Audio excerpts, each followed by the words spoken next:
Welcome to the I Am Perspective. I'm Brent Haggerty, and today we're exploring a fundamental truth that will transform, I believe, your life and mine, because we're on a spiritual journey and our calling as a disciple maker is for every Christian. If you're thinking I'm not a disciple maker, I want you to stop right there. Every Christian is called to discipleship, and that involves both following and leading simultaneously. As we follow the teachings and example of Jesus, I believe that we simultaneously lead others into a saving knowledge of Christ and into the discipleship process itself. So let me share my definition, first of all, of what I mean by discipleship. Discipleship is the intentional process of hearing, understanding, and obeying God in every area of life. It isn't optional for believers. It's our calling because of the Great Commission in Matthew 28:18-20, where Jesus commands us to go and make disciples of all nations. So today I want to explore what I call the principle of self-capacity. Here's the foundational truth. Our self-capacity as a disciple acts like a lid on our ability to make others disciples. If your personal discipleship, for example, maybe levels out at a 5 out of 10, probably our capacity to influence others toward Christ will struggle to ever rise above a level 4. Think about it in this way. You can't give what you don't possess, right? You can't lead someone else to some place you've never been, right? Likewise, I think our self-capacity as a disciple has to surpass our ability as a disciple maker, because we have to first hear, understand, and obey before we can encourage others to do the same. But here's the beautiful truth that changes everything. God does not call the equipped to discipleship. He equips the called. The minute we commit our life to Christ, we become His followers. And the fundamental calling of every Christian is to first lead themselves courageously in this discipleship journey. Let's consider Moses in Exodus chapter 3. When God called him to lead Israel out of Egypt, Moses responded with a stutter. Who am I that I should go to Pharaoh and bring the Israelites out of Egypt? And Moses felt his self-capacity was way too limited for such a massive assignment. But God's response in verse 12 changed everything for Moses. God says, "My name is I Am Moses, and I will be all things to you. I will go before you. I will be with you."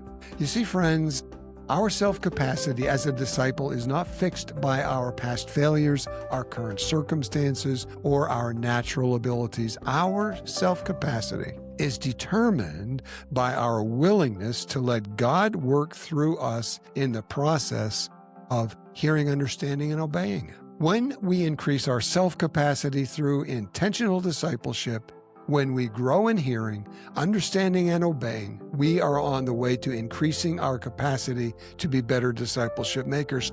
Maybe you're 35 and listening in today, feeling like you've nothing at all of significance to offer others spiritually. Maybe you're 42 and you're questioning if you're mature enough to really mentor someone in their faith journey. Listen, the principle of self-capacity reminds us that growth in personal discipleship always translates into an increased ability to be a disciple maker. What a beautiful concept. The key is intentional development of our self-capacity in 3 areas. First of all, expand your capacity to hear. Secondly, increase your capacity to understand. And thirdly, strengthen that capacity by consistently learning to obey God, even when we're as afraid maybe as Moses.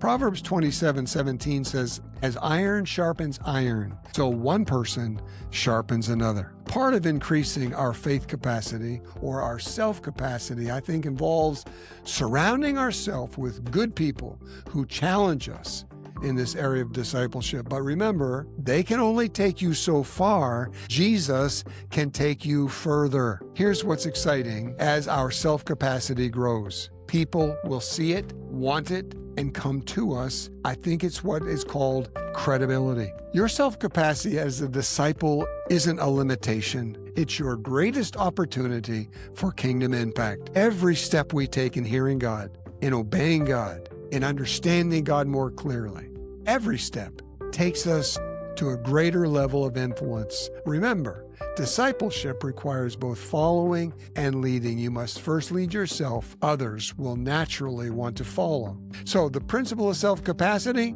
I think it teaches us this very simple truth. Our self-capacity determines our disciple-making capacity. Friend, lead yourself first. Invest in your own capacity to hear, understand, and obey. The greater your capacity becomes, the greater your influence is going to be. Hey, lead yourself. The better you do so, the more like Jesus you become.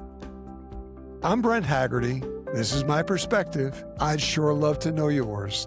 Give me a call, shoot me a text. The information is there on your screen. Reach out to us. We are here to help you better hear, understand, and put your will with feet to obey. See you next time.